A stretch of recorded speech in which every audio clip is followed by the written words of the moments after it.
Дарга эрхэм гишүүдээ.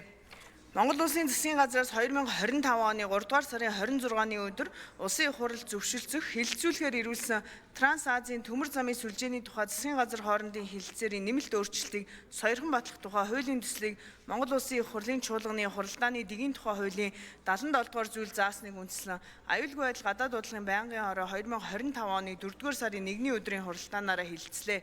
Аюулгүй байдал гадаад бодлогын байнгын хорооны хуралдаанаар хуулийн төслийг хэлэлцэх үед Улсын их хурлын гишүүн Эс Эрдэнэ бол дээрх хэлэлцээр хэрэгжих тохиолдолд эдийн засгийн симуляцийг тодорхой хийх, эдийн засгийн эргэлтийг түргэтгэх, үр өгөөжийг тооцоолох, эдийн засгийн хувьд Монгол улсын өрсөлдөх чадварыг нэмэгдүүлэх талаар хийсэн судалгаа шинжилгээ хэрэгжих тодорхой үйлчлэл хугацааны талаарх мэдээллийг иргэд олон нийтэд танилцуулдаг байх талаар Улсын их хурлын гишүүн Д. Гамбат транзит тээврийн үн үртгийн талаар, зоршигч тээврийн болон ачаа тээвэрлэлтийн хугацааг нарийн баримтлах талаар, төмөр замд хичнээн ажилтан албан хаагчид ажилтдаг талаар тодруулан асууж хариулт авлаа.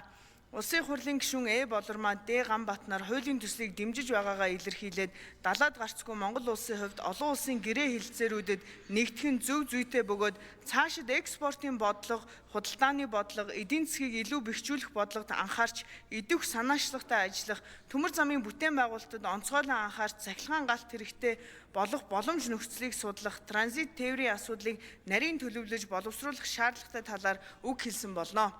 Транс-Азийн төмөр замын сүлжээний тухай засгийн газар хоорондын хэлэлцээрийн нэмэлт өөрчлөлтийг зөвшөөрч, сойрхон батлах тухай хуулийн төслийг нэгдсэн хуралдаанаар хэлэлцүүлэхийг байнгын хорооны хуралдаанд оролцсон гишүүдийн олонх дэмжлээ.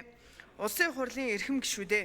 Транс-Азийн төмөр замын сүлжээний тухай засгийн газар хоорондын хэлэлцээрийн нэмэлт өөрчлөлтийг сойрхон батлах тухай хуулийн төслийг хэлэлцсэн талаарх аюулгүй байдал гадаад бодлогын байнгын хорооны санал дүгнэлтийг хэлэлцэн шийдвэрлэж өгөхийг та бүхнээс хүсье. Анхаарал тавьсанд баярлалаа.